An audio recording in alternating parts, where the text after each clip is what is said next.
Kyoya Hashiba, who is 28 years old, loses his job at a video game company called Succeedsoft.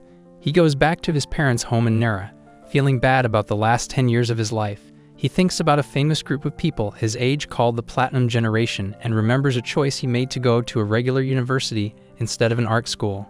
Kyoya used to work at Succeedsoft under his boss Aiko Kawastagawa and was doing really well. He was going to work with the Platinum Generation on a big project, but it got cancelled and everyone on the team lost their jobs. One night, Kyoya goes to sleep and wakes up 10 years in the past, just after he finished high school in 2006. This time, he decides to go to art school. He moves into a place called Sharehouse Kitayama, where he finds Aki Shino sleeping next to him. Later, he meets two more people living there, Nanako Koger and Shirayuki Rokuanji. They all go to a welcome ceremony at the college, and their professor, Misaki Kano, tells them it's hard to make a career in their chosen field. Kyoya also meets Aiko again, who would have been his boss. 2 weeks later, Kyoya goes to a social event called a mixer and learns more about Aki. When he comes back home, he realizes that he's living with the same people who will become the famous Platinum Generation. Professor Kano gives the students a task to make a short film about time, and it should be around 3 minutes long. After the class, Kyoya and Nanako both start working part-time at a convenience store, and they talk about ideas for their short film.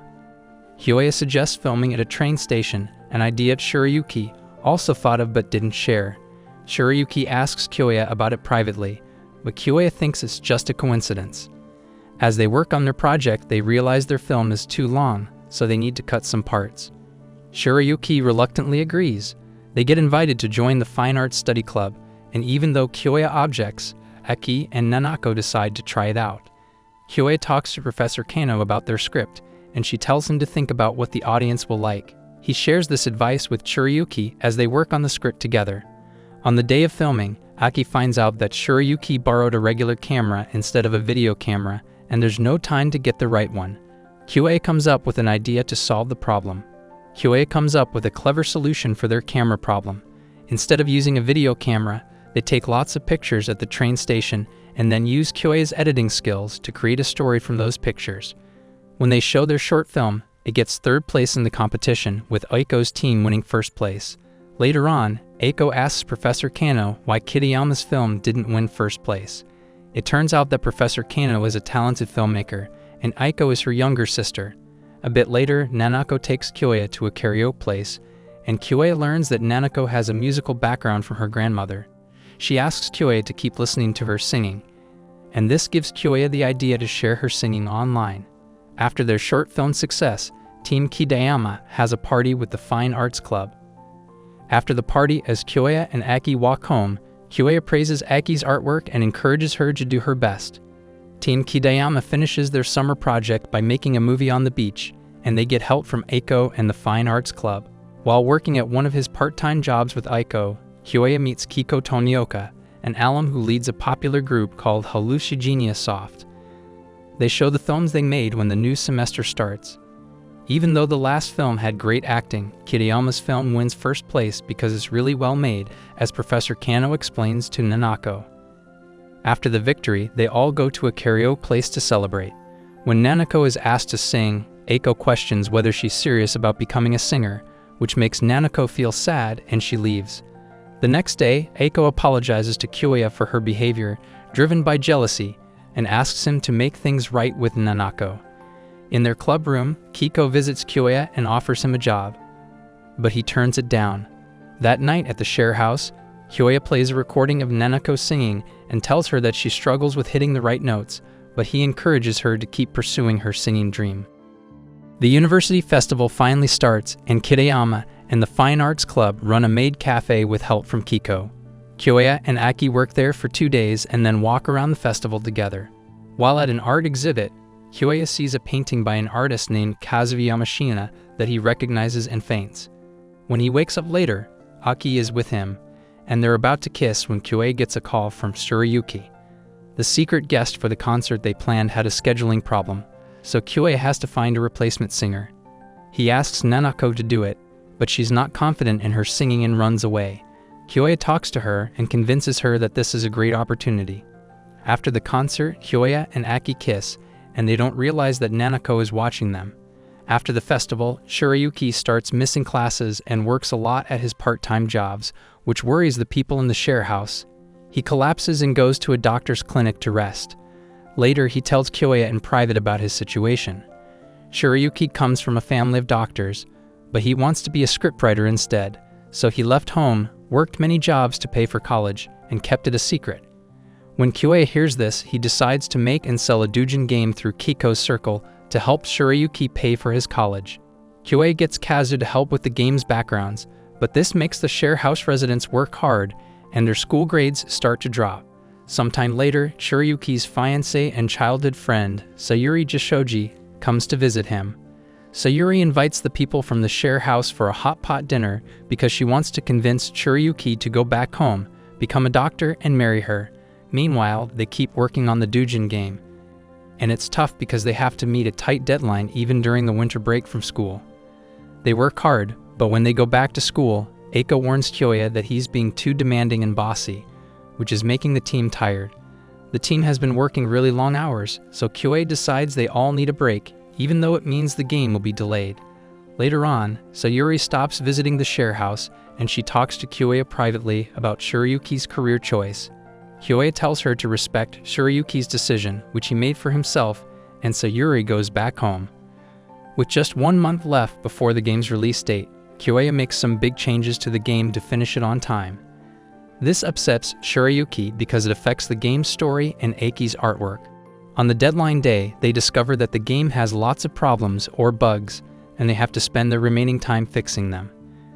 They work all night and manage to finish the game called Harusora in time for the deadline. The game does well at the doujinshi convention, and everyone in the share house celebrates their success. Even though Shirayuki doesn't have to worry about paying for his tuition anymore, he decides to leave school because he realizes he's too dependent on Kyoya and wants to find his own path. Kyoya feels regret once again, and after talking to Kiko, he suddenly wakes up in the year 2018. In this new future, he's married to Aki and has a daughter named Maki Hashiba. In this new timeline, Kyoya lives in Noborito and works with Aiko at a big gaming company called Attraction Point. They specialize in mobile games that you can play for free after Kyoya finished college. At work, Kyoya meets his co-worker Miki, who takes him to see Aiko. They're having trouble with their latest game project, so Aiko asks Kyoya to check on the illustrator, Minori Saikawa. Minori is stuck and can't come up with new ideas, but Kyoya shows her all the amazing work she's done before to inspire her. When Kyoya gets home from work, he learns that Aki stopped drawing a long time ago. The next day, he finds out that Nanako gave up on being a virtual idol, and Shirayuki never became a novelist.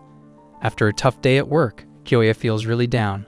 When he gets home, Aki comforts him and tells him that she stopped drawing because she wasn't having fun anymore. She helps Kyoya see that rushing to finish the game quickly caused a lot of problems. After a month in this new time, Kyoya understands his job situation. However, Eiko's team at work is struggling because their boss has given them tight deadlines for their upcoming game, Mystic Clockwork. Minori, the illustrator, is having trouble drawing again, and Kyoya and Miki talk to her. She says she won't be able to finish her work on time. Back at the office, Kyoya learns that there are lots of problems with the game's engine, and it's unlikely they can fix them all before the release date. Aiko tries to convince their boss to delay the game, but he says no. Kyoya tries to use his experience from making Harusora to convince the president to delay the game, but the president still refuses. A month later, Mystic Clockwork is released, and it gets bad reviews. People don't like that Minori's art is missing, there are a lot of bugs, and the odds of getting good items are inconsistent. So the game's servers go offline for maintenance. The president scolds Aiko, and this time, Kyoya doesn't interfere. Even though Nanako had announced her retirement, she uploads a new song that inspires Kyoya about how to move forward. Kyoya tells the president that he's going to replace the game's engine with a better one that they can buy with their budget. He also plans to make things right with the players by giving them good stuff and letting his team take a break for 2 days to rest. The president isn't sure about it, but he agrees to let Kyoya try. Kyoya goes back to Minori and shows her some artwork from Harusora that inspires her to start drawing again. As everything starts to come together, Kyoya finds out that Eiko is leaving for Okinawa. He thinks she's quitting the company, so he rushes to the airport to see her before she goes. Kyoya tells Aiko that he made people quit because of his high expectations even when they did well. Aiko criticizes him for not having confidence and for taking on too much responsibility from others. She also accidentally admits that she loves him. Aiko leaves for Okinawa, saying she'll come back. After saying goodbye to Aiko and wishing things could go back to how they used to be, Kiko appears, and Kyoya figures out that she's the one who sent him through time. Keiko warns Kyoya that he might not be as happy in the past, but Kyoya decides to go back anyway because he wants to make others happy. Before going back, Kyoya spends one more night with his family. After seeing his daughter Maki's drawings and Minori's artwork in Mystic Clockwork, Aki gets inspired to start drawing again. The next day, Kyoya says goodbye to Aki and Maki. Then he meets Kiko, who praises him for not using his knowledge of the future to harm anyone. Kyoya admits he's dropping his high and mighty attitude. Kiko sends Kyoya 11 years into the past, to the day after Shirayuki left school. This time, Kyoya accepts Shirayuki's choice and adapts to life without him. A few months later, Nanako gets a job singing the theme song for a doujin game, and Kyoya supports her independence. Aki, however, is still struggling to draw, even though she hasn't drawn since the Harusora project. Then, Kyoya has a chance meeting with Minori, and he helps her find inspiration to draw again. This inspires Aki to start drawing once more. Sometime later, Kyoya meets up with Shirayuki outside a theater, declaring that his remake is just beginning. Subscribe for more videos like this. Thanks for watching.